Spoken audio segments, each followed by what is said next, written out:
Welcome. League of Women Voters of Adams County is happy to host this school board candidate forum for District 172 candidates. I am Barb Richmiller, Vice President of League of Women Voters of Adams County. And I'd like to remind you that the moderator, who I will introduce in a moment, may interrupt the proceedings to enforce the ground rules and format agreed to by the candidates. This is a nonpartisan election. No politicizing of the issues will be allowed. So at this time, I would like to introduce Iris Nelson, a League member and former President of League of Women Voters of Adams County, who will operate as our moderator tonight. And Iris will introduce the rules and explain the format for the forum. Thank you, and I'll turn it over to Iris. Thank you, Barb. And again, on behalf of the League of Women Voters of Adams County, welcome to this forum for the candidates running for Quincy Schools District 172. 4 candidates will be elected on April 4th. The League of Women Voters is a nonpartisan organization. We do not support or oppose any candidates or political parties. The purpose of the League is to promote political responsibility through informed participation of citizens in government. Our forum this evening is being live streamed by WGEM and available on the WGEM app.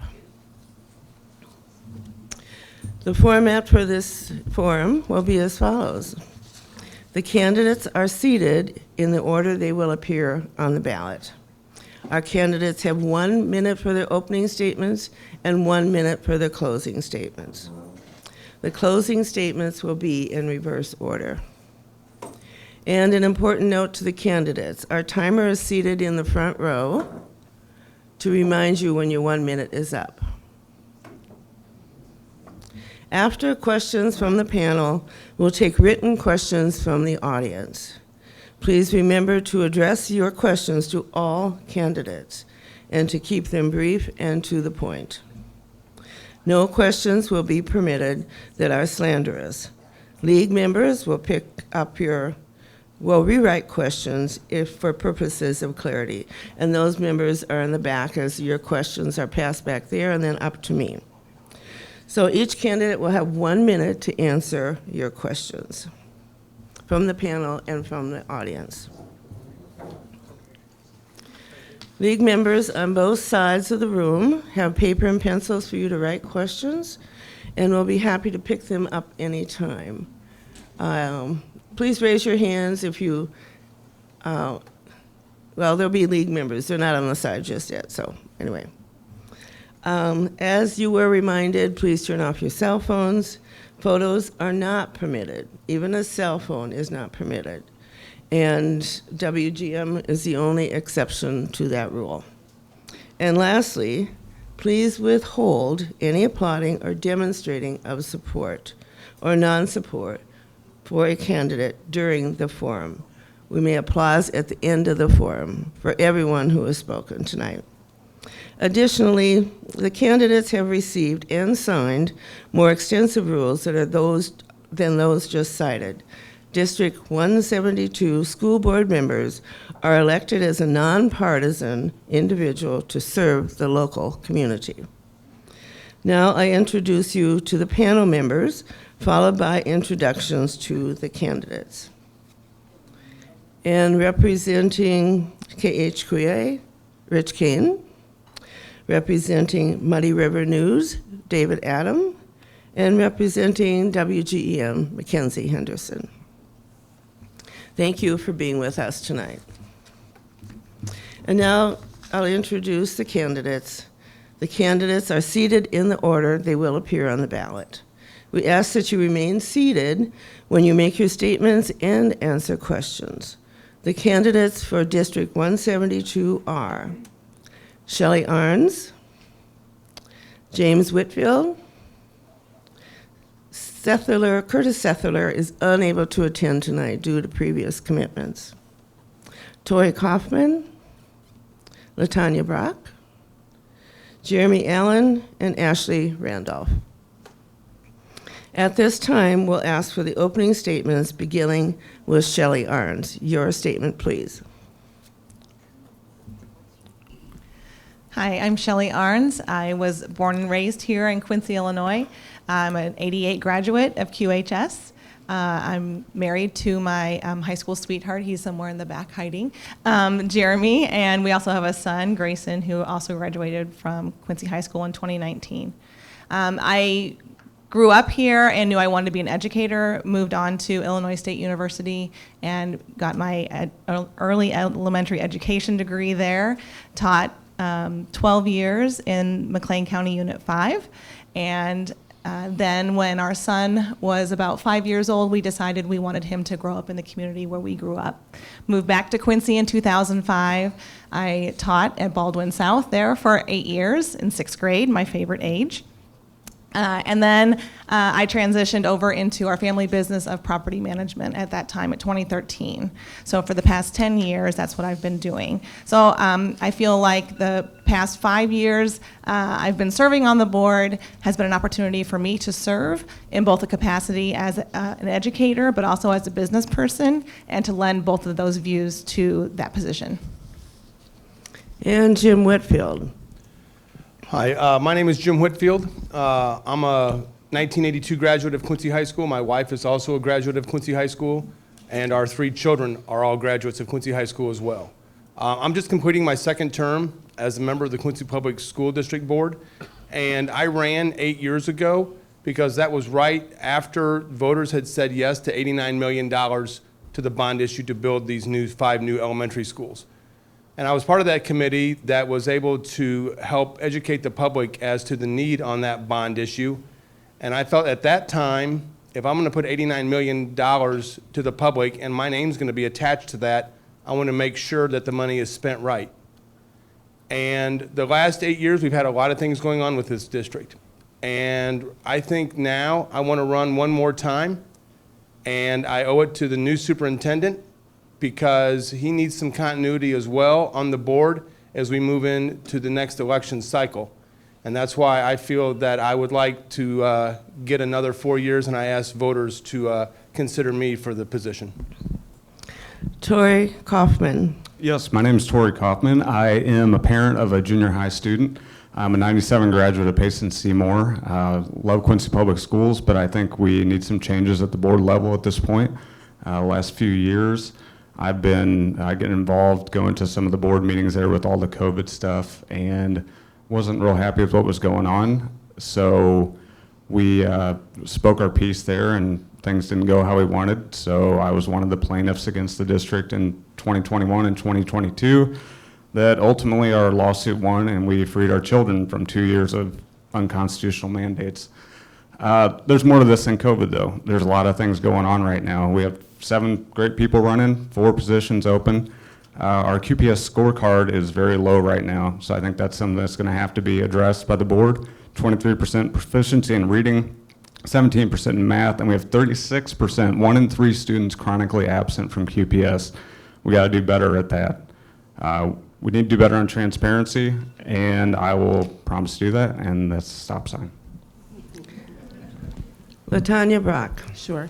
Hello, my name is LaTanya Brock. I'm not a Quincy native. I'm from Indianapolis, Indiana, where I worked for Teachers Credit Union the last 16 years that I was there. Been here with in Quincy, Illinois for the last 7 years, worked for the Quincy Area Chamber of Commerce for 5.5 of those years.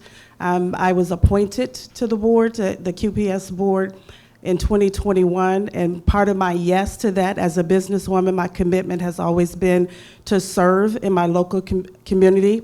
And so a part of the things that I did in Indianapolis, Indiana was work closely with the Indianapolis Public Schools, also ran and hosted mentorship programs, and also helped moms to stay connected with their children in school, and worked on a turnaround committee program. So that was really essential as I thought about saying yes to running again. And also one thing that is that I'm definitely passionate about is workforce development, and I believe that public education is a great way to forge that gap, and also to get not only our workforce developed, but to also ensure that our children are receiving the education that they need at this level. Jeremy Allen. Thank you. I'm a pastor of Grace Revolution Church. I'm a builder. I'm a mechanical engineer, professional musician. I do all kinds of things. But as a Quincy Public School Board member, I will vote against teaching sex education to early elementary students. I'll vote for medical freedom regarding COVID vaccines for our kids. I'll stand for our children's safety emotionally, physically, and intellectually. I'll listen to parents and teachers when making decisions concerning our educational system. I will push for paying our teachers more without raising taxes and have multiple creative ways of making that a reality. My name is Jeremy Allen. Thank you for having me. Ashley Randolph. Hi, my name's Ashley Randolph. I'm a single mother of 4 daughters. I was a Quincy alumni, graduated in 2002. I have 3 currently at Quincy Public School, children currently at Quincy Public Schools. My heart is in this. Just over the last few years, we've seen a decline in our children's progress with their learning, and I really want to get involved. I feel like I have the knowledge and unique talents to help grow a strong foundation here in Quincy. So thank you for having me tonight.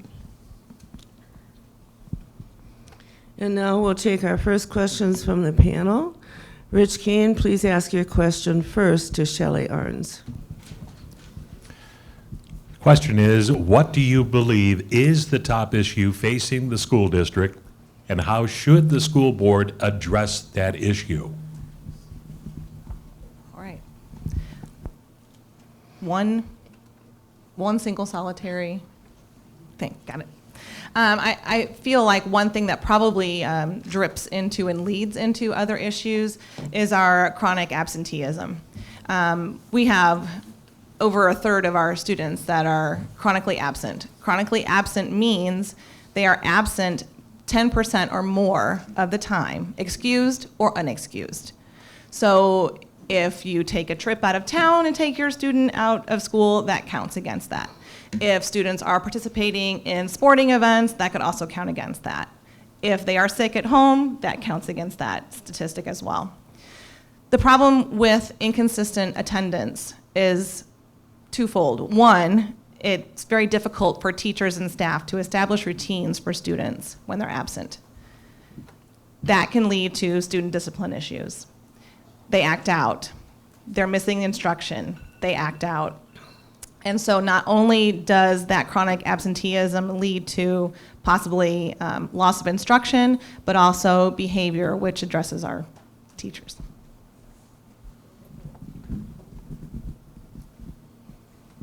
This is really what makes up a very wide, diverse Board of Education.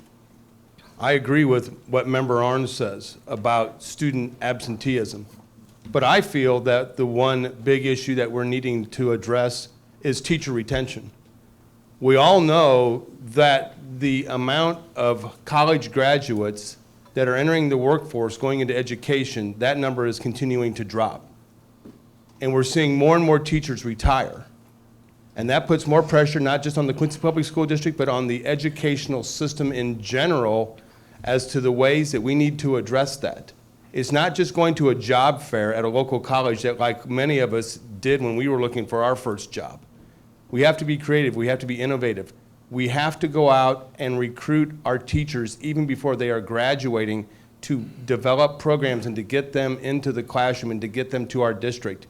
And we have to be able to offer different programs and better programs that we can draw those teachers here. So I know what Member Arns says. Here's another opinion and another way of looking at things. I would say the spending priorities that we have is something we really need to look at, because I think everybody up here agrees that teachers are underpaid compared to other districts in Illinois. I do think there's probably, it's hard to, when you see these millions being spent on different buildings and projects, that people are probably going to be a little bit upset if they, aren't being paid what they feel like they should be paid.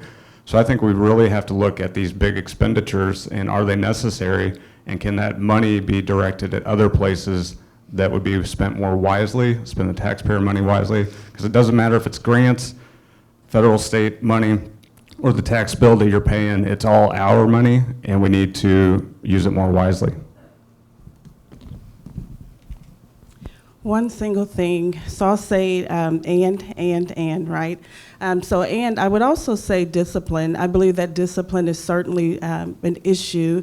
The excessive need to discipline, coupled with the mental health of our students.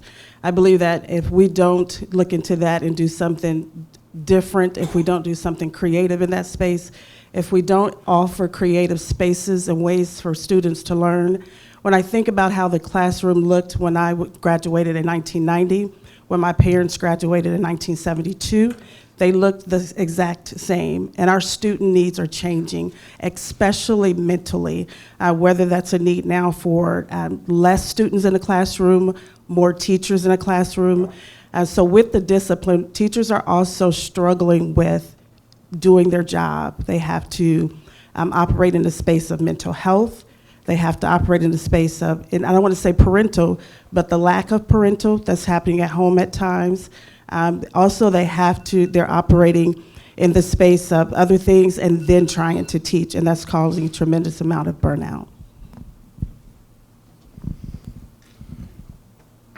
So many things to pick from. I'm going to go with the support staff turnover rate for Quincy Public Schools is astronomical and unheard of, and we can't keep support staff for our teachers. Our teachers are struggling because they don't have the help that they need.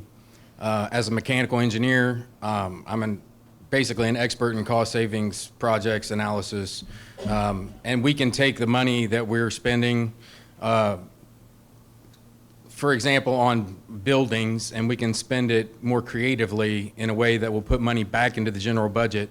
I figured out how to give every teacher a nice $2 to $3 raise, I'm hoping, in the first year alone with the projects I already have in mind.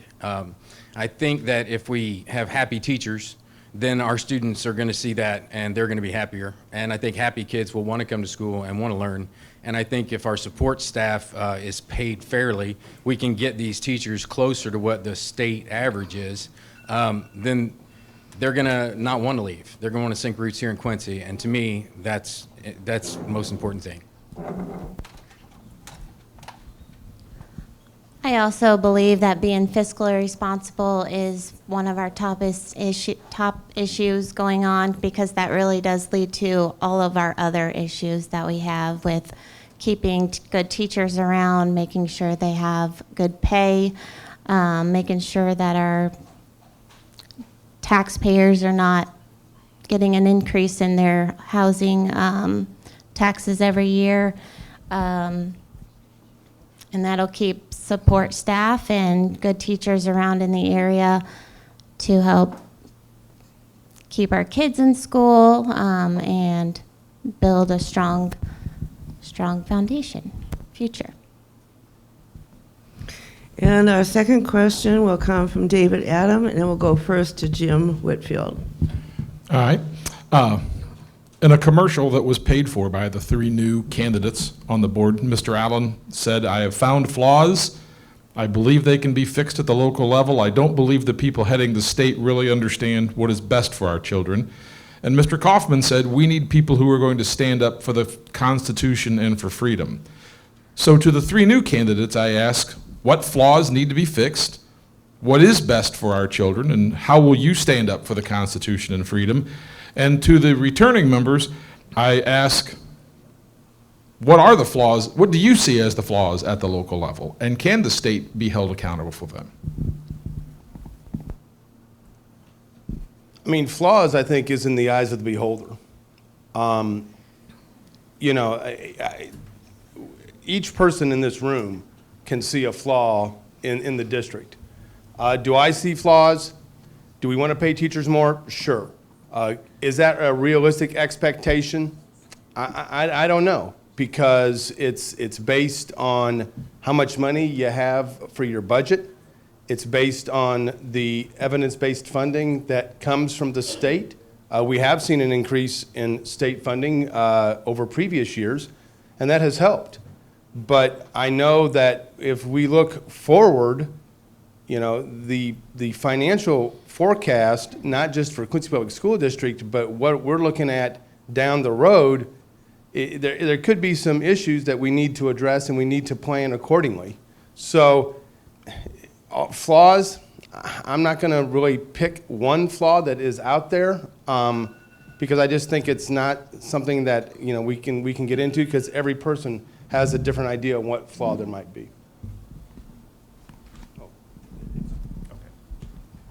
Probably the biggest flaw that I hear the most from parents who I talk to who are kind of upset with things that are going on in QPS is that there's no follow-up with the current board with discipline issues and bullying.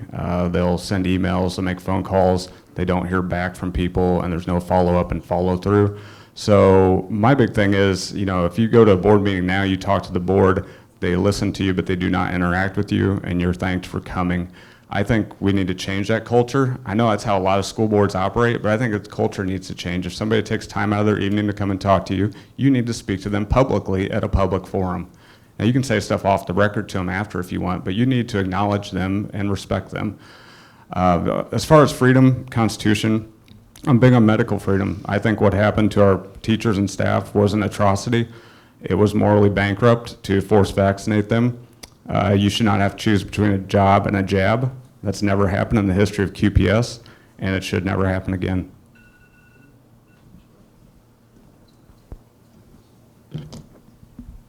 I'm going to ask you to repeat that question. I want to make sure that I answer it. I'm sorry. I probably need mine too.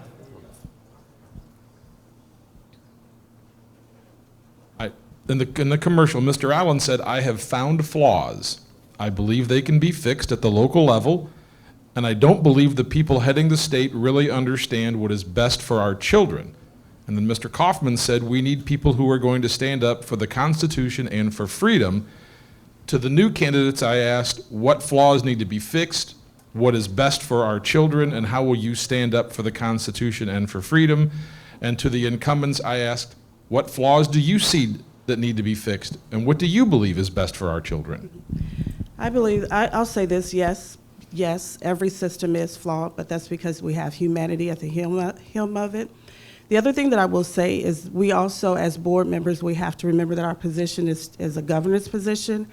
With that, we have also understand how to correctly mitigate, how to correctly navigate different things, and that's through a process called advocacy, which we do have a position to advocate on the state level, and so I just believe handling things in that way, and also setting and modeling well what we ask our students to model within QPS, that we model that in a leadership and at a board level.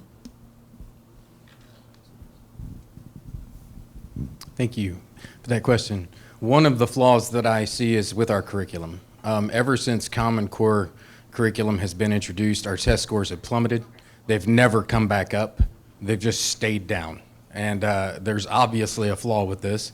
I don't know how to fix it yet. I would love to figure that out with a group of people who are smarter than I am. But another thing besides that would be part of the constitutional part as well. I don't believe that this current administration values our children like we do. Even the CDC has said just 2 weeks ago that they now recommend the COVID vaccine for every child before they start school. And 4 or 5 days ago, the FDA said, oh, we'll approve 4 shots from the age of 6 months to the age of 5 years old. And I don't think that that's right. I don't want to enforce that on anybody's child. I think that parents can make that decision for their own children, and that should not be something that's mandated by someone 300-400 miles away.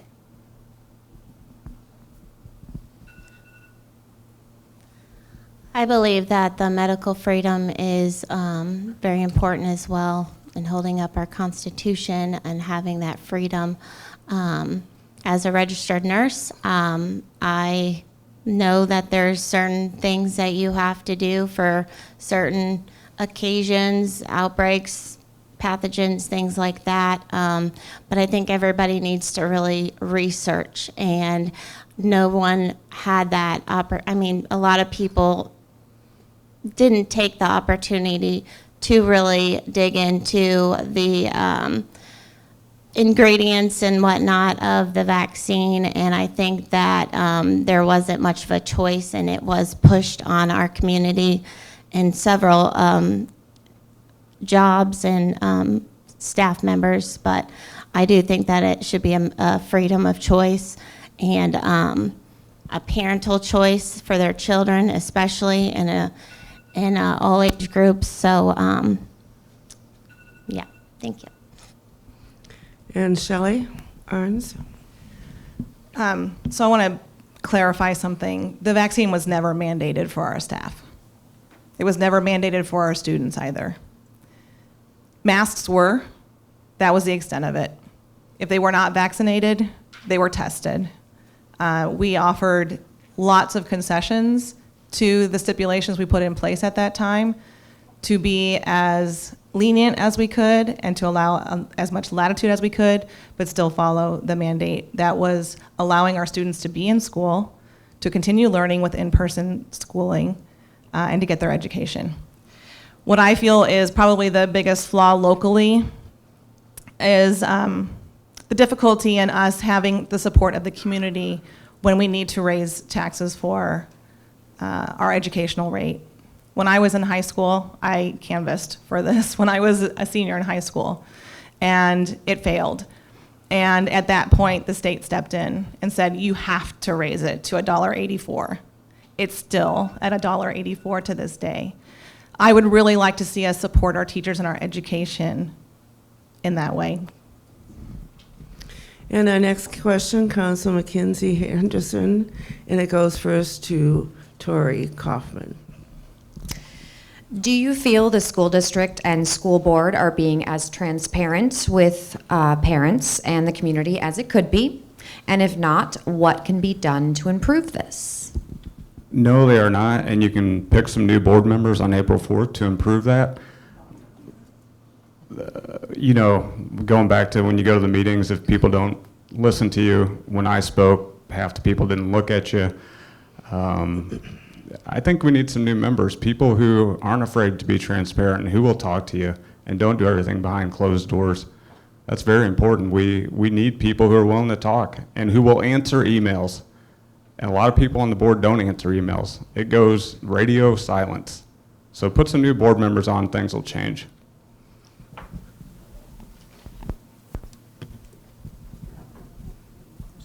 I don't know why I'm forgetting the questions. Can you ask again? Transparency. Okay. Do I feel like we're transparent? I certainly feel like we are transparent. If you ask me if there's different things that we can communicate about differently, I would say yes to that. I feel like we have measures in place such as the report card that everyone has the ability to get information from. I feel like the board meetings, and I know that we have been criticized for not answering in board members, but in board meetings. I believe the one that some of our colleagues are speaking of are the ones that were specifically during COVID. And those were very difficult to even hear, right? And even difficult to be able to state anything. And that's about as much as I would say in that. But I do believe that we are transparent. I have parents that contact me that I do respond to and that I do route them to the proper person to talk to. Again, at a board level, I can't just call a principal. I guess I could, but that's why we hire our administration, so I try not to, and I try to let our administration do what they were hired to do. I feel that there was absolutely no transparency. I approached the board. I didn't even plan on speaking during the COVID pandemic with facts, peer-reviewed studies, and the truth about what was really happening. And I got blank stares all the way across the board, except for Mr. Whitfield and Mr. McNay, who actually acknowledged me that I was speaking to them by looking at me. The problem is everything has been decided behind closed doors before the actual meeting with the parents, teachers, and anyone who shows up to a board meeting. And if the decisions have already been made behind closed doors, then we've lost our First Amendment rights to freedom of speech, freedom of debate, freedom to talk about these things openly, because that never happened, not once. They refused to discuss anything with us, and if I am elected, I can promise you that will be different. I feel like over the last 4 years, the transparency that we did get was our previous superintendent. He posted a lot on Facebook, and it was pretty much what he wanted people to hear and see, and if it was against anything, if someone came to him that was in difference to what he was putting out there, then you didn't get any feedback. That I would say that that's not being transparent. That would be one-sided in whatever agenda that they were pushing at that time. I reached out when the graduation ceremony was 2 of the 4 people that could come in 2002, I believe, or 22, 2000, 01, sorry. When the graduation limit was 4 parents or children, family could come, 2 out of the 4 had to be vaccinated. And I approached Roy Webb and others, and they did not respond to any of it, because me, a single mom with 4 daughters, they all wanted to see their sister graduate. It was a very important ceremony, and so thankfully they changed that, but it was weeks later. Mrs. Arns, and then Jim Whitfield. So I think we need to understand what transparency means. Transparency means to scrutinize publicly. All of our financial documents, all of our curriculum documents are available online 24/7. That's what transparency is. I feel like transparency gets rerouted through agreement and acceptance. And that's not what transparency means. So while we're not always able to agree with everyone in our community, we are being transparent at all times. As far as no responses on emails, we do, as LaTanya mentioned, we do channel those to the proper people within our district, because often it's something that needs to happen at a teacher level, a building level, or even at the district level with superintendent. But trust me, they are read, they do get passed on. It may just not be appropriate for us to respond to you directly as a single board member. Transparency is communication. And sometimes we do have the opportunities to communicate. Sometimes we are facing issues where we are not allowed to talk about certain topics. And that's because of state statute. It might be a personnel issue. It might be some other issues that we are facing. But I think when we're transparent, we can communicate. And I think Roy Webb did a good job. I mean, we talk about that. But when people call me, I saw a gentleman just sit down here in the crowd, and I don't see him now, but I saw him earlier. He called me earlier this year, and I called him right back. You know, I have a day job, and I am busy with that, but I am dedicated to the Quincy Public School District, and if someone's going to take time out of their day to contact me, I'm going to do every effort I can to try and communicate with them. As far as like decisions being made behind closed doors and things like that, sometimes we go into executive session.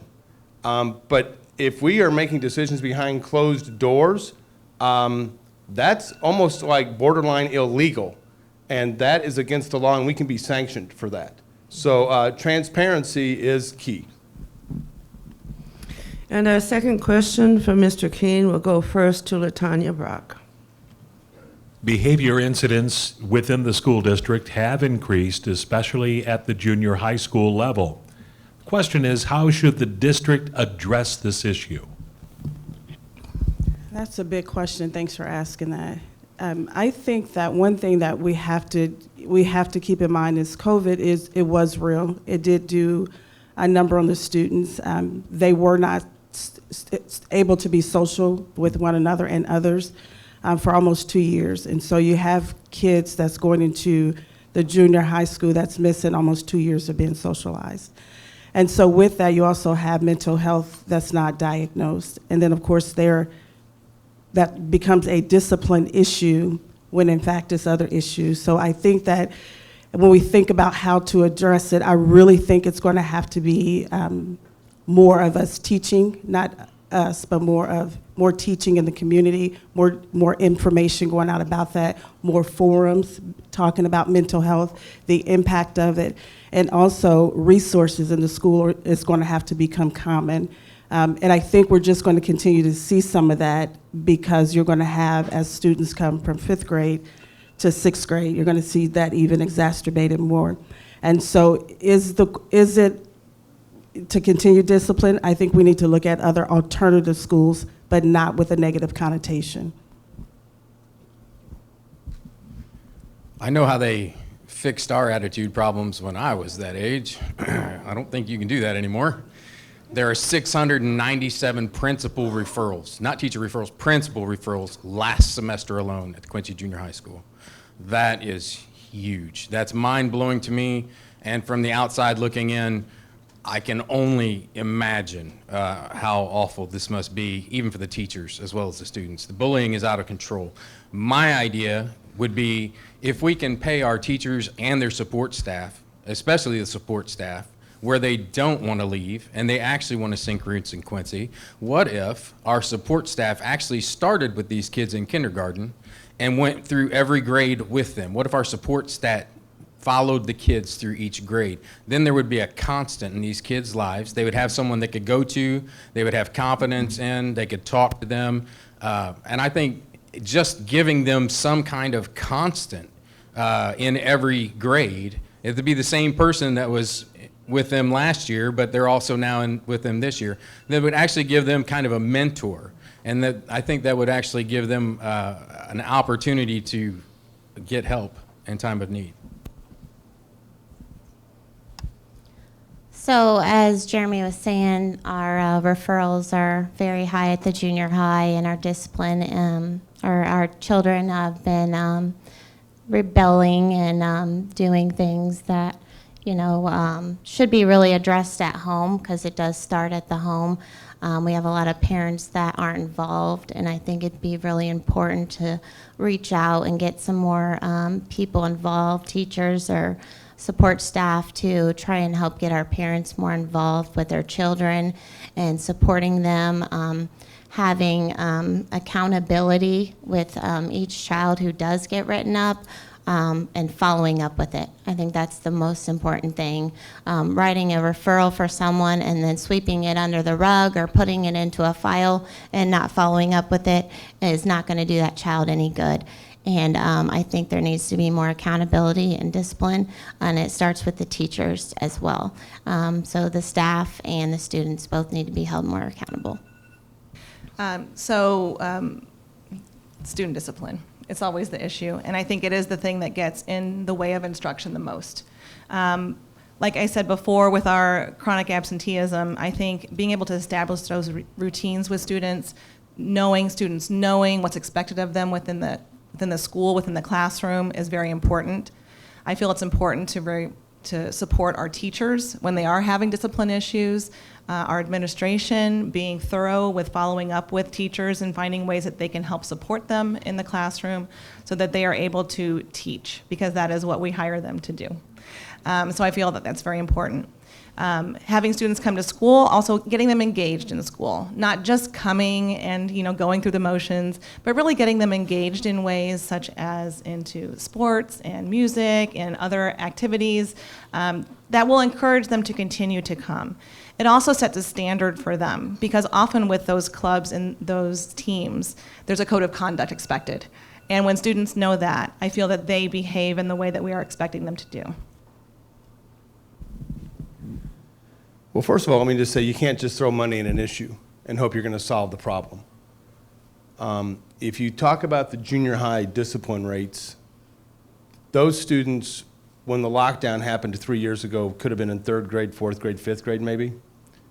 They really haven't known a lot of normalcy over the course of the last several years, and now we're kind of back into our normal routine this year. I think if you start a normal routine with the younger children who are maybe in kindergarten, 1st, 2nd grade, they're going to understand what the routine's going to be, and they're kind of getting back into the normal routine as well. So by the time they get to junior high, they're going to kind of know what the drill is going to be. Kids want to feel included. They want to be involved with things, and I think if we can do that, and I think also we can get them to a point where we can, just make them feel good about themselves. Also, parental involvement. A lot of these kids don't have the parental involvement. If we can try to help get the parents involved with the school and get that program going as well, I think we can see a drop in the student discipline and the student referrals. So the current board members have had several years to address these things, and the numbers keep getting worse. So I'll go back to put some new members in there. At this point, how much worse could it get? The numbers keep going in the wrong direction. So we need some new direction at the top. We need people who are going to have a law and order approach and direct Dr. Pettit and the principals. This is a priority for you. You have law and order in the classroom, and that is our priority, and we're telling you to do this.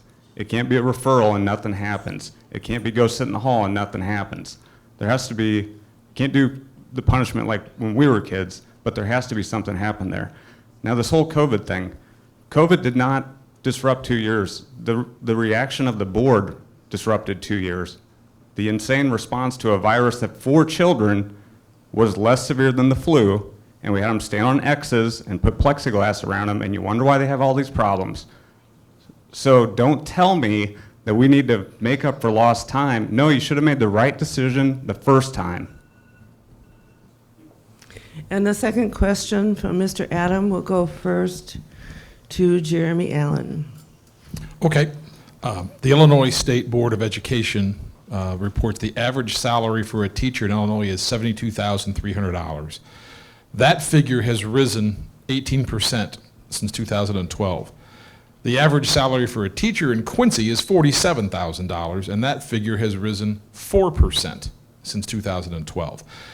What are your thoughts about teacher salaries in Quincy and how they compare to other districts throughout the state? And would you support a referendum to raise the $1.84 education tax fund to help pay for these larger salaries? I will absolutely not support a referendum to raise taxes because our money is not being spent well to start with. We can be a lot better, fiscally responsible, at spending our money in such a way, like I said, I'm a mechanical engineer, it's what I do. You get a payback, a return on investment, you do projects. If the money has to be spent in this lane, then spend it in this lane in such a way that it's going to create a payback for our general fund. I mean, we can get teachers paid more if we just have people start spending money more responsibly and use, with wisdom. That's what it's going to take. But no, I don't support raising taxes. I don't think it's necessary. I agree. I do not support raising taxes. I believe I've heard from numerous Quincy Public School staff who are already paying $6,000 to $8,000 a year in their home taxes, and that is eating people out of house and home. I mean, you cannot take the livelihood out of our teachers, our staff, and expect them to go into work every day and to perform to their greatest capacity. So, no, I do not support raising taxes. I feel with Jeremy here that finding someone who is very smart with numbers and can be fiscally responsible with the money that we already have coming in, grants and all that, and just making it come back and return into our schools would be the best for that. So yes, I actually taught in another district before coming back to Quincy, and coming back to Quincy, I did take about a $10,000 pay cut to be able to come back here and teach in my hometown. So I know all about the difference in teaching across the state. In 2020, in the spring of 2020, March, right before everything kind of got shut down, we did have a referendum on the bill to help improve our education rate. As I said previously, it hasn't changed for 35 years. Our teacher salary at that time was $15,000. Now we're mandated to pay them $40,000, which I would be the first in line to tell you that's not enough either, absolutely.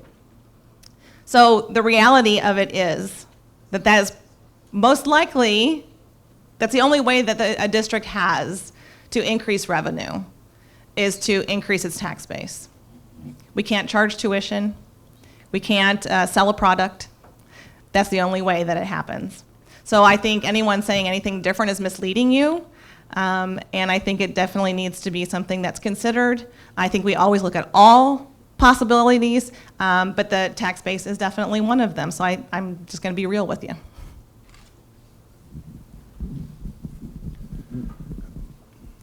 Quincy is one of the 50 largest school districts in the entire state of Illinois. And of those 50 largest districts that we're a part of, which is called LUDA, Large Unit District Association, we have one of the lowest educational tax rates in the entire state.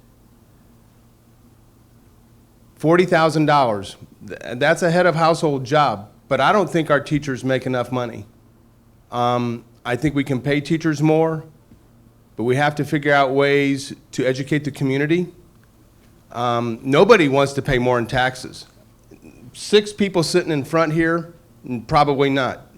A show of hands, and I'm not going to ask for it, but I don't think we'd have a lot of people raising their hand tonight saying that they want to pay more in taxes, especially in today's economy. But we have to be creative. We have to think hard about how we are going to move forward. And that just goes back to teacher retention as well. So it's just a vicious circle, but I think that we do need to pay our teachers more, but we have to be very financially responsible with the money that we do have as a district. Despite a very expensive marketing campaign in 2020, the voters overwhelmingly voted down the tax referendum. So we have to get real and realize Quincy is not for that. I think it goes back to spending priorities. If you're a teacher who doesn't make a lot of money or a staff member and you see a $7 million bus barn project being approved unanimously last night, you probably have some issues with that. So I think spending priorities, what are we spending money on? Where's it going, and are you being a good steward of it? That's the priority. So to that, I would say in March of 2020, at that time I was the executive director of the Chamber of Commerce, and my board at that time were certainly conservative men and women, business owners and leaders within the community. And we unanimously voted yes to support the referendum. I say that because you have business owners that was leading that and championing that, and they were homeowners. Do I want to pay more taxes? No. Do I think we should look at other ways? Absolutely. I don't think the burden should fall alone on homeowners. I think we should also find a way that non-homeowners can also have skin in the game. And then when we think about even how we spend the rest of the money, for example, on the bus barn, we also have monies that we get for grants that are specific and should go to specific things. And so that's where that money came from. So again, back to that transparency, please feel free to reach out. Please feel free to look at where the money is coming from and where it's going, and how it should be channeled that way. So please feel free to ask those questions. And the second question from Ms. Henderson goes first to Ashley Randolph. How do you feel QPS is doing in keeping students safe, and would you support armed teachers?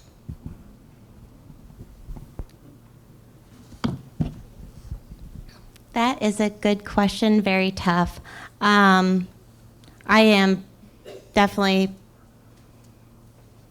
for the constitutional rights of bearing arms if that is your right, or if that's your choice. If you want to have a gun and protect whatever, or yourself or family, or go hunting or whatever, I believe that you should have that choice.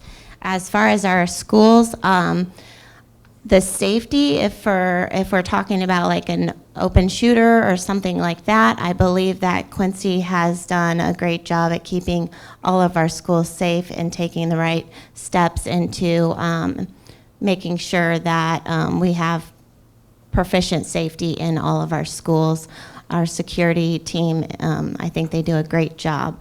They are searching bags, even in elementary schools, because of the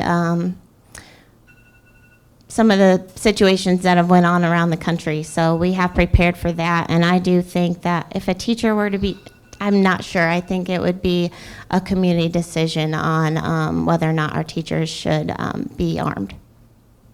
As far as safety is concerned for our students, we were very fortunate to have the building referendum passed in 2014, and that allowed us to provide additional layers of security at our elementary buildings that we didn't have before. So I feel very good about the safety. I feel like schools should be the safest place for students to be. I think our security team does a great job of making students feel welcome and safe when they arrive at school. Even if they have to do things like bag checks or the other things, it's done in a pleasant manner. It's never something that's scary or a little off-putting for students. So I feel very fortunate that we have those security measures in place. I want my teachers' focus to be on educating students. As far as student safety is concerned, I think Quincy is probably one of the best districts that we could possibly have with these new elementary schools and the additions that we've made at the high school and at the junior high level. I feel strongly that our students are safe. And as far as arming teachers, I don't know if it would ever be a good idea at any grade level to actually have a gun in a classroom. We just, like the other night on the evening news, the teacher in Virginia, a first grader, managed to bring a gun into a classroom. And I just don't know if that is a good idea. And I would really have to have a major discussion on that. But my point right now, I don't know, no. Arming teachers I don't think would be a good idea at all. I think we have a pretty good balance at QPS of security and personal freedom. I don't see a big issue there. I'm as pro Second Amendment as they come, but I do not see a need to arm teachers. I think it's going a little too far. I think we have security for a reason. We have doors locked for a reason. I don't think we need to take that step. I would absolutely say no, that I do not believe that teachers should be armed. I think that we have to keep in mind that we serve a diverse population, and so many people are coming from different backgrounds, and even seeing someone with a gun could be very triggering. Again, I am a therapist, and so that mental health is extremely important, and I believe that it would minimize safety instead of maximize safety. I also believe that QPS is doing an incredible job with safety, but I'm not blind to think that we will not have to think about other safety measures as violence, not only in our community, but even nationally continues to increase. We'll have to look at doing even more, but that would be certainly not an option that I would hope to have to consider.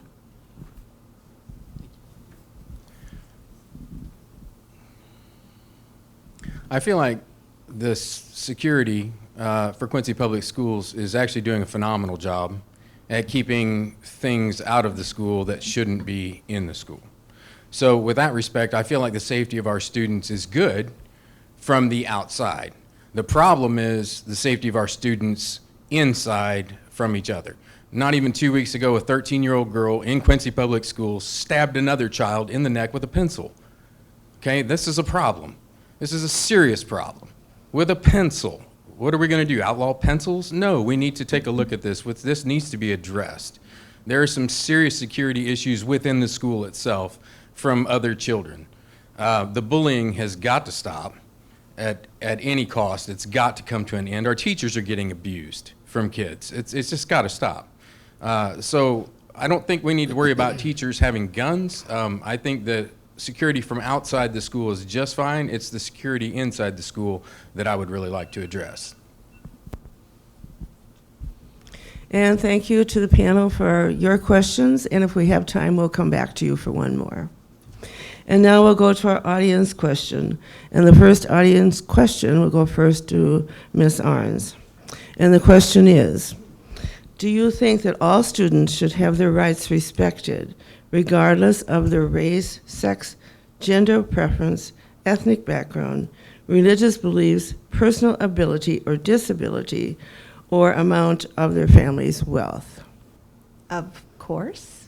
I feel like I'm waiting for another option there. Absolutely, and I think recognizing those differences and those otherly able students is essential to what we offer in our schools every day. I just went to a track meet last night where I saw my friend Sasha Betts roll down the track and in her wheelchair, in the fastest wheelchair on Flynn Stadium, and finish and set a personal record. And so I think students experiencing each other for their differences, celebrating those things, yet realizing that they're all there for the common purpose of learning is a very valuable and maybe often unintended educational experience. But absolutely, we, yes, should respect the rights and responsibilities of all. I mean, yes, of course. We all need to be inclusive. We all need to learn how to respect each other. We all need to learn how to accept each other. Anything short of that, is, in my book, is unacceptable. Yes, of course. I think you see it up here, we all disagree on a lot of issues, but at the end of the day, we're not going to go out here screaming at each other or hate each other. You accept people for who they are. Worst thing you can be is a racist, looking at somebody's color of their skin and see something different, yeah, just accept people and be kind to people. Yes, I believe that people should be treated fair, respectful. I believe that and equitable as well. To add to that, I want to say this in that space, because you do not have to change your values to be kind, to be respectful, and to be accepting. You can still cling and hold to your values and still be kind to other people. Could you repeat that question? Because I want to make sure I answer this very well. All right, it's a long one. Do you believe that all students should have their rights respected, regardless of their race, sex, gender preference, ethnic background, religious beliefs, personal ability or disability, or amount of their family's wealth? Okay. I agree that students' rights should be respected until if they insist on imposing their rights on other people and it becomes a distraction from learning, and then it should be stopped. I believe everyone is free to be themselves, but if it's distracting or taking away from the learning environment that they're in, it should not be allowed. Simple as that. I agree with you there, Jeremy. But of course, as a nurse, a mother of my children and all their friends, of course, you are an open source for them to come to if they need help or if they have questions. And of course, never to place your own mentality and decisions and values onto them, but help, care for their feelings and, help get them into a better realm, positive realm in their own mind. I think that's very important, just to listen to people and keep saying but I've taken an implicit bias class, and I'm very educated on different personalities, and I don't look at race or color or of their skin or female sex or male or whichever. I just look at you as a person and value that. So our question from the audience will go first to Mr. Whitfield. Can each candidate please explain his or her position on banning books? I'm chairman of the policy committee for the Quincy Public School District. Policy manual for a school district is basically the laws that we follow. And so 3-4 times a year we get updates from the state as far as what state laws have been passed, and then we have to adapt what the state laws are into our policy manual. Policy manual is very thick, and we do have a policy right now on the books with Quincy Public School District when it comes to book banning, and so we follow the policy that we currently have. So I follow the policy that it's there, and that's how I will move forward. Yeah, I'm not for censoring books. I think you go down a dangerous slope there where you're trying to impose your will, your personal will on people. So I don't support banning books. I think there's guidelines in place for age-appropriate material, and that's followed, but it's not the board's point to ban books. Again, the Quincy School Board, our school board is a governing board, and so our position and our responsibility is to adopt necessary, and I use the word necessary loosely, necessary rules, and then we manage and govern those policies throughout the district. And so when it comes to banning book, and Jim said it well, there is a policy in place. And again, we are governing board, and so it is our responsibility to govern what we have adopted and manage those appropriately. According to the Supreme Court, it's actually unconstitutional for a school board to ban a book. That's the decision that they reached. With that in mind, then it no longer becomes my priority or my job. If there are guidelines to follow, I'm all for that. I do believe that sexually explicit, X-rated, R-rated materials should be in their own section, and I believe in the back corner. I mean, this should not be something that every child sees that walks into a library first thing. If we can't get rid of it, I understand that because of freedom of speech, freedom of press, but I think it needs to not be front and center, on display. That's my opinion.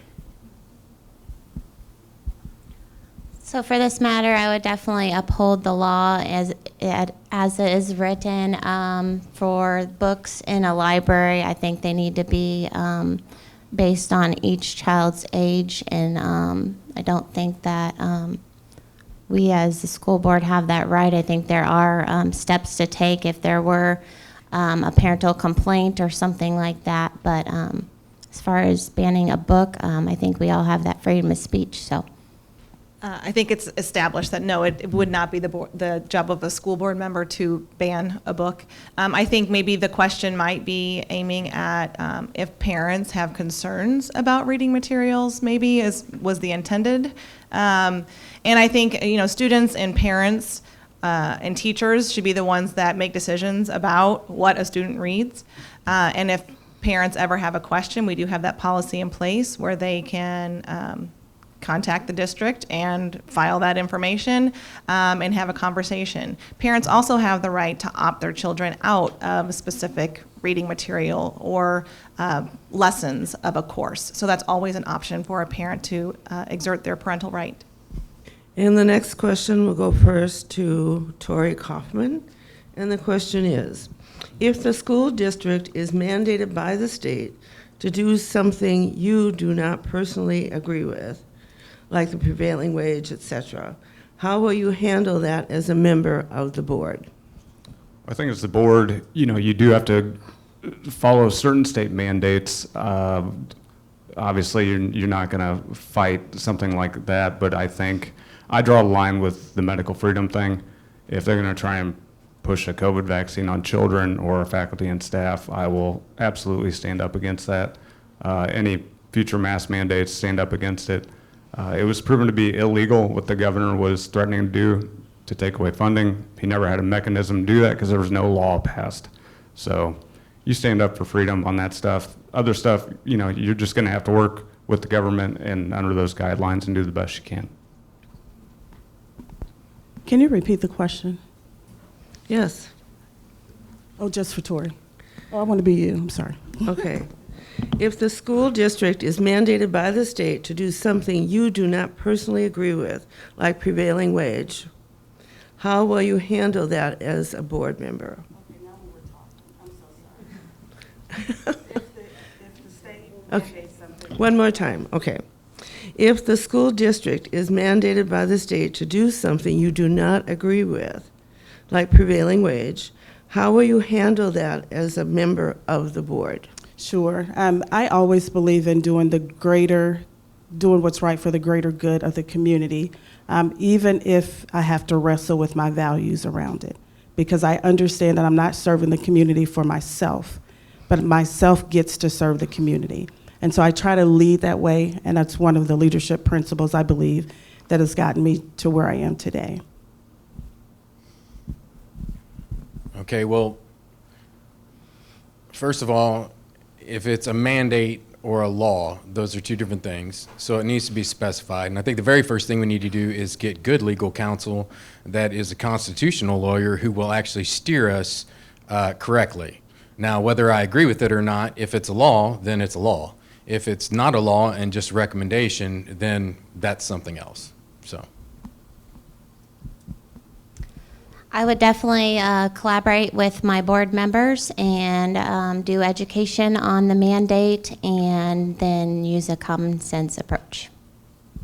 So this happens quite a bit. The state has ideals on what is right for our local education. And I'll tell you, as one of 7 board members, we even have different ideals that we bring to the table as far as how we should handle that as a local board. And that is done through collaboration and determining what would be best for our local community. But as a board member, you're not alone. Quincy is not the only school board in the entire state. There is a whole entire state full of school boards, and there's a school board association, which we all belong to. And that does a lot of advocating on behalf of we as school board members. And so we rely on that very heavily, and they are always constantly updating us on legislation that might be coming through so that we are informed. We can then reach out to people that are in the position of that decision making at the state level and advocate for our local community. You know, if it's a law that, state legislature has passed and is pushing it down the pike onto the local districts, we have to follow state law. Mandate, like they've mentioned before, it's something completely different. Prevailing wage, that was mentioned, I believe in the question. Prevailing wage is a state law. You have to follow prevailing wage. So there is collaboration. Member Arns talked about, school board associations, and you work together for the good of the cause to try and make sure that you are following the law and that and if it's a local mandate, I think that's a discussion of 7 board members as to what direction you want to head.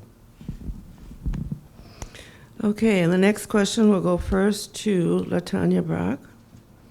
As a board member, how can we get parents more involved in their children's education? Have lots of conversations. I really think about, this is something that I got an idea from when we went to our last board conference. One of the things that one of the schools are doing is they're assigning board members to schools. And the board members become responsible for creative ways to engage parents, students, and also to support teachers. And I believe that is something that we can consider and flesh out even more. But I do believe that we need to start having conversations in communities, different areas of our communities, and finding out what are the barriers first before sometimes we assume and then we try to fix based on assumptions. I think we need to have conversations with parents and see what are those perceived barriers, and also what is the lack of education. And I don't say that from a point of demeaning, but what don't they understand and what would they like to understand. And then also support some of the organizations that's doing work with our kids, like a Teen Reach and a Young Life organization as well.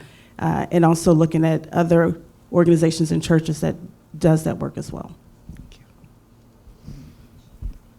I think one of the first things we could do to get parents involved is not dissuade them from being involved. I think as a board, just interacting with the parents is the first step.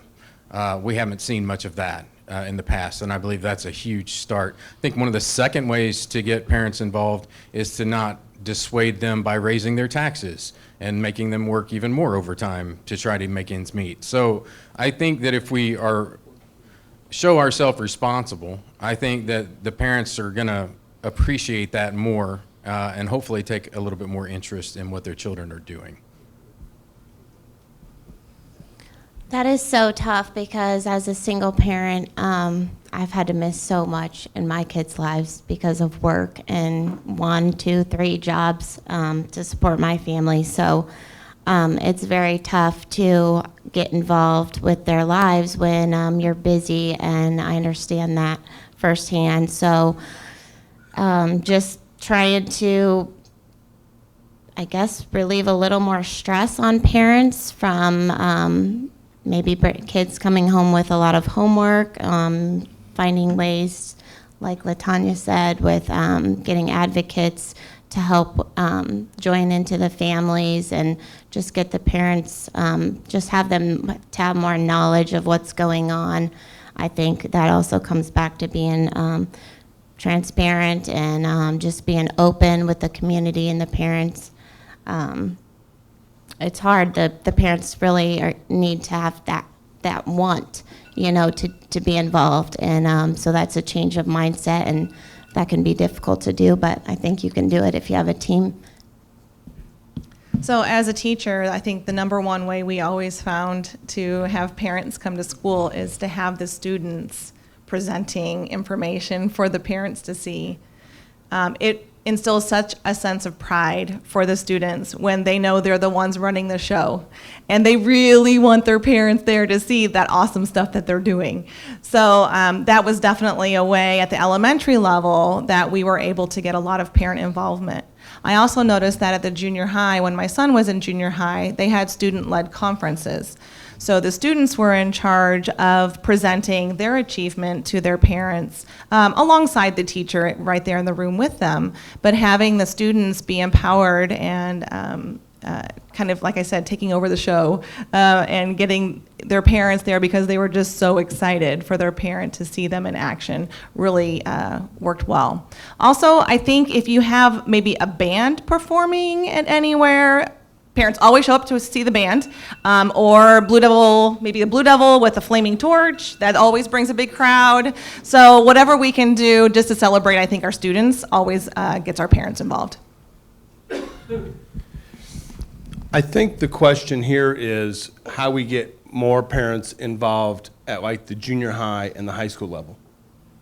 We see a lot of parents involved in the elementary school, K through 5. We have the parental conferences, the parent-teacher conferences at the end of the first quarter. We have the Christmas programs or the spring play or whatever it may be at the elementary school levels. But I think what we need to kind of focus our attention on is trying to get parents more involved with the junior high aged and the senior high aged kids. And that's a tough issue because I don't know many high school students who want their parents involved with what they're doing, all right? But I think if there's communication there and you're sending out different pieces of information from the schools to the parents, that's one way to get them involved, to keep them updated as to what's going on actually within the schools. So, that's the $64,000 question, but I think we need to focus more on more the junior high and the high school parental involvement as well. I think there's a couple things here. One of the things is you have to realize that the board can't be the end all and save all. I mean, we have 36% of students who are chronically absent. That's a lot of bad parenting. Those parents aren't going to come to school no matter what you do. It doesn't matter anything. So I think, you're going to deal with that. The other part of it is something that I've noticed too over the years is we've kind of used to be when I was a kid, your parents went to every, parent-teacher conference. Now, kind of, if your kid's doing good, you're not really required to go to this. I know that that's a time thing for teachers too, because they have a lot more students in these classes. But I do think that you could have some more conferences where parents are invited into schools. I don't see much outreach on parental getting invited into schools that much anymore. Seems like it's more of we get a lot of communication about what our children are doing through email, but really the parents aren't invited in too much. So maybe just a little bit of a culture change there. Okay, and our next question goes first to Jeremy Allen. How will you address mental health concerns of children in Quincy Public Schools?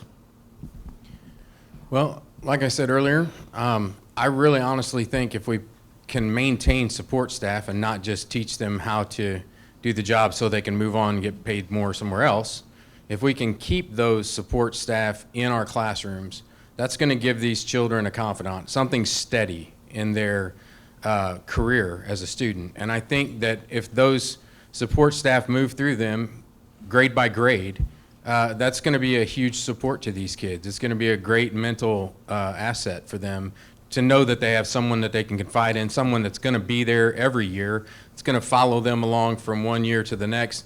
It's kind of like having a whole nother parent, honestly, if you look at it that way. But it's someone that these kids will have as a constant in their life and not have to meet somebody new every single year.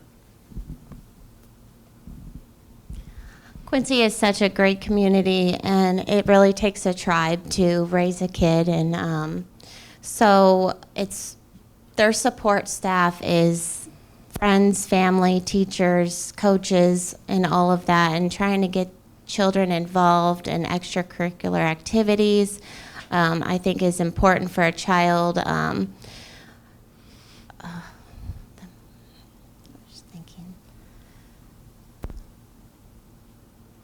I think the mental health of our children,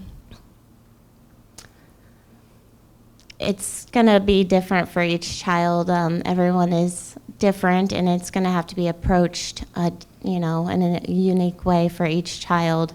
So having our counselors maybe get more involved, do a weekly check-in, or maybe plan an activity for a group of children. I think all of that would help someone's mental illness or mental health.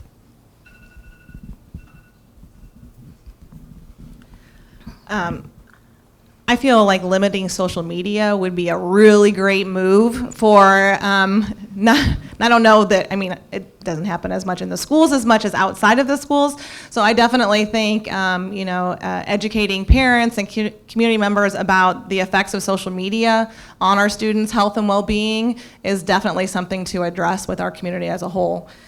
We do have certain positions within our schools that do help with students that struggle. Getting through an entire day, it's a long day for a lot of kids. And so we have special positions like our SSFLs, which are our schools, student school family liaisons. And they check in with students frequently, probably some students more frequently than others. And making sure that they're on track, that they're learning, that they're engaged, and seeing if they can be any support to the classroom teacher as well. We've also started a couple new programs at the junior high and high school with Chris Turner and John Lumpkin that are doing fantastic things for minority students, keeping them engaged in school and giving them ideas on what's possible for them beyond school. And I think that's very valuable to our community as well.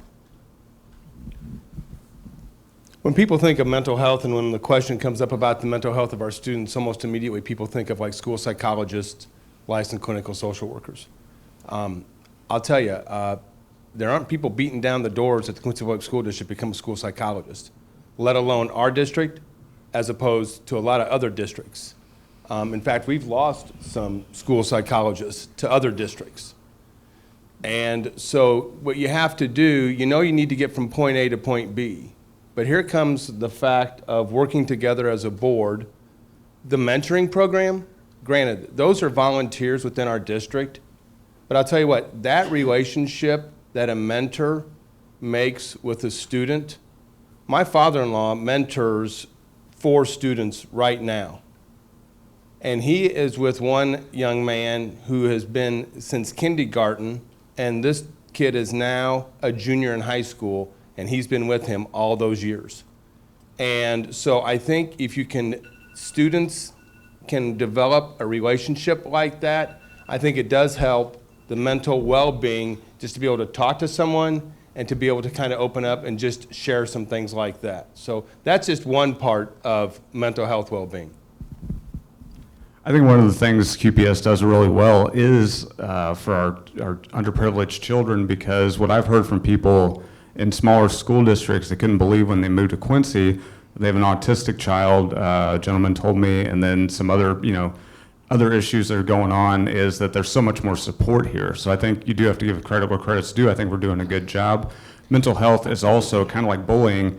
The teachers have to be aware of it, and you can't turn a blind eye. If somebody's struggling, I think you see that in these school shootings around the country where a kid was bullied for years and he snapped. Well, nobody did anything. Those teachers saw them struggle all those years. Nobody, manned up and said, we got to do something about this. So I think awareness and bringing it to the correct people's attention that can do something about it. So a couple of things. Mental health can cause bullying. Mental health does not have any lines, so it can happen in the wealthy, it can happen in underserved, it can happen in underprivileged.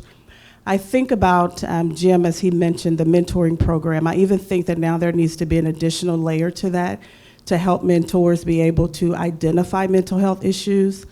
The thing in the schools is always about understaffed, and it's always about money, right? No one wants to pay more tax, but we need more staff. Neither here or there. But when we think about the staff, the ratio of school counselors, hear me when I say this, the ratio of school counselors is almost about 300 to 400 students per counselor. And the counselors are not licensed, and they only can spend about 20 minutes with the students. And they're not able to diagnose. And so you still need mental health licensed therapists that can diagnose and treat mental health.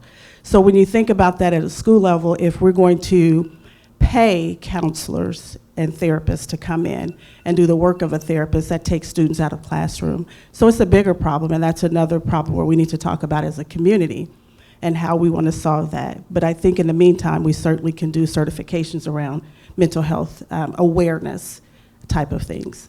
Thank you. And the next question goes first to Ashley Randolph.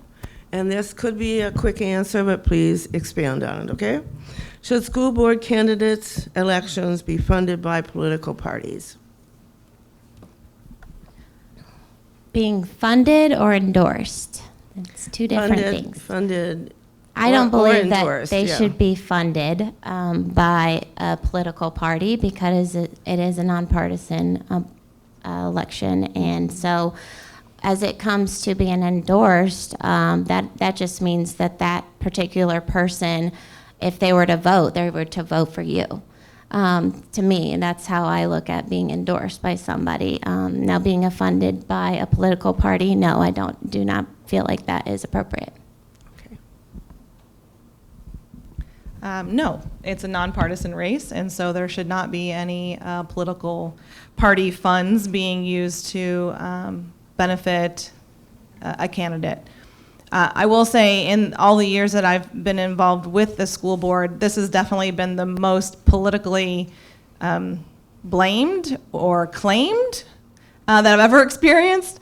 So for it being a nonpartisan race, there sure is a lot of talk about politics at this time around the last month, but it definitely should not play a part. Keep it simple. No. She said possibly.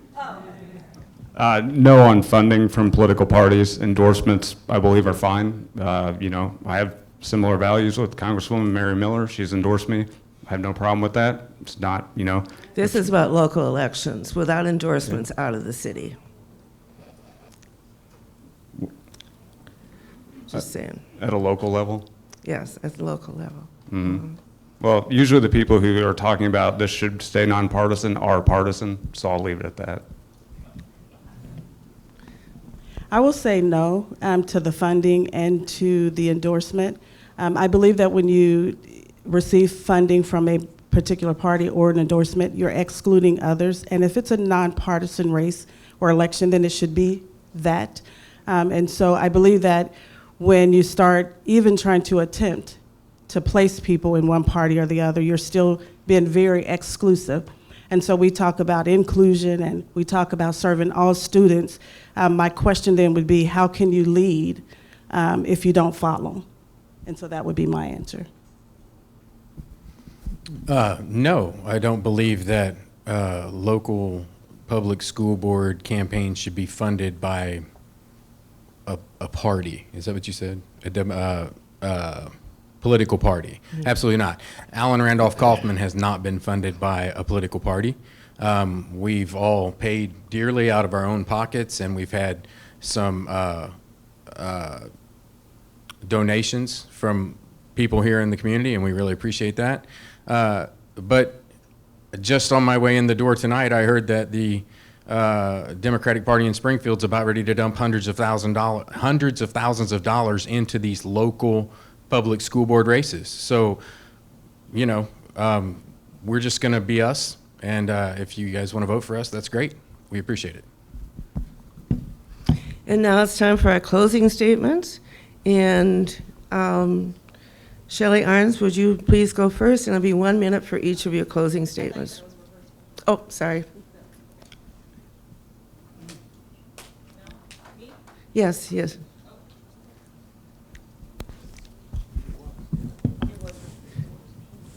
I think it went first to you, correct? Yeah, so it's okay. I think yeah. So it's time for the closing statements. Oh, reverse order, yes. Excuse me. Yes. Just doing as I'm so told. Ashley, please go first. Well, thank you guys all for coming tonight. I have a heart in this, and otherwise I wouldn't be doing this. I'm a busy mother, but I also went to RN school for 4 years during that time of being a mother, a single mother of 4. So I make the time to do what I need to do. And so I will do my best to educate myself and to be involved. And I stand up for all of our medical freedom, our being transparent, just holding up the Constitution in our schools, getting involved in the safety and the children referrals and that at the junior high, just looking into more of that. And then I think curriculum is also like one of our top agendas, and I think that's coming down the road here. We're going to be able to pilot some curriculums for the teachers, and I'm excited about that. And so I think our teachers will be excited about it as well. But I do want to be a part of that, so I appreciate your vote on April 4th.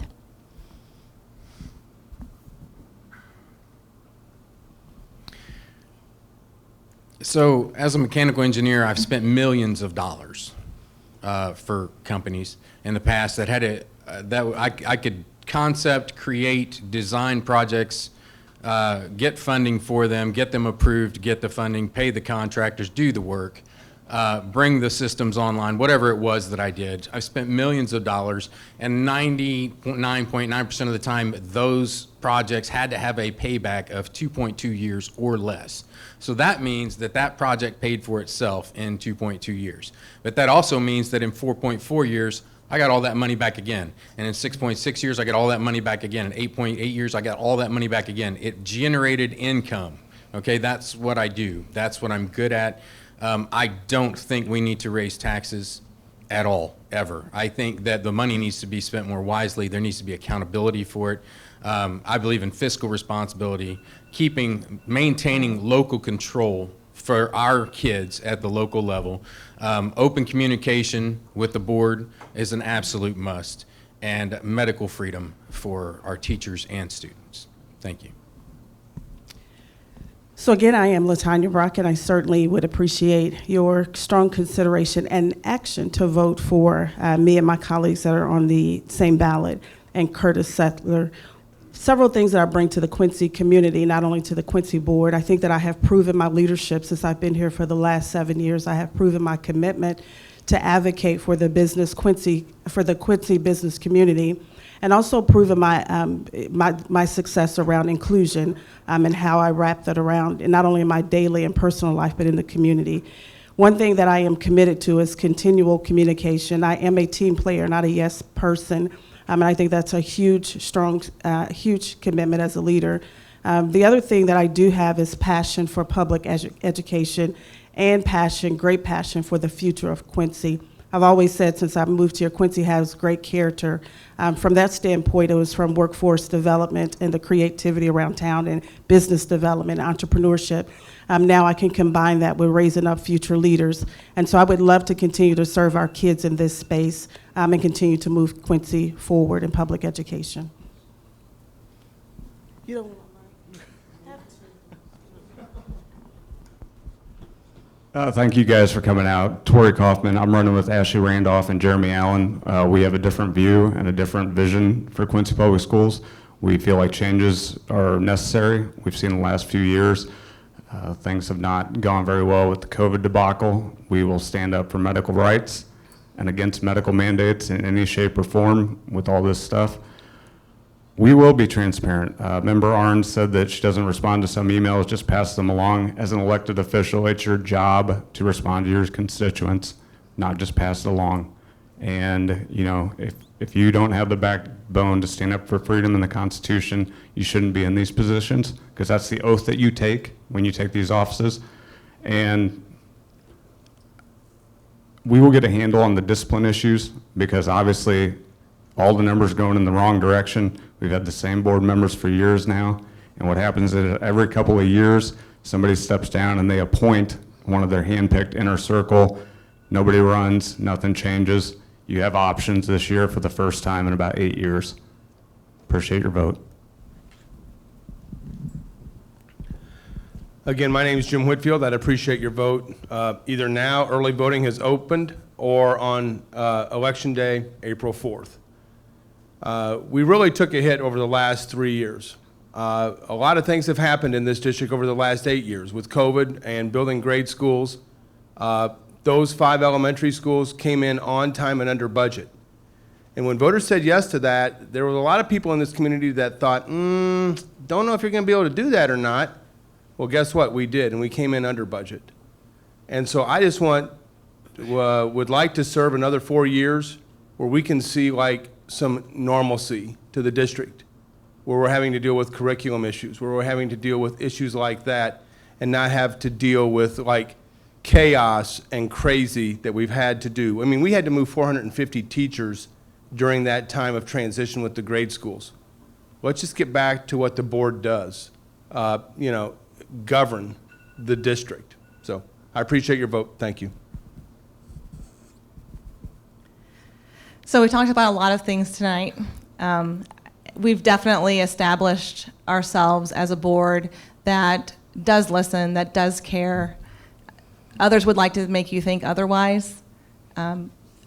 Responding to emails without the proper channels could be irresponsible, could be misleading, could be giving incorrect information. And that's why it's so important that things go through the proper channels. The other important thing is our schools, as Member Whitfield just said, we're so proud of those schools, and we're proud of the community for supporting that project.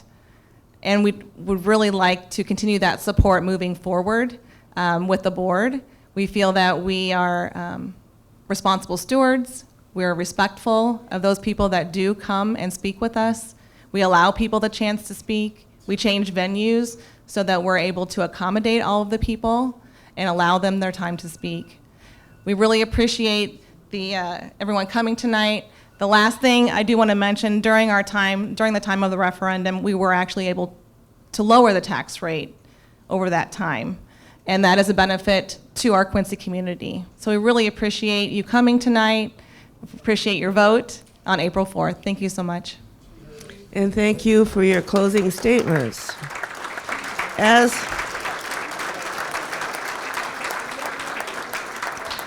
we close our forum, I would like to remind you that Election Day is April 4th. Polls are open from 6 to 7 p.m. Early voting is available at the county clerk's office any day until 4:30, except the day before the election. So thank you all for attending to learn more about the candidates for District 172.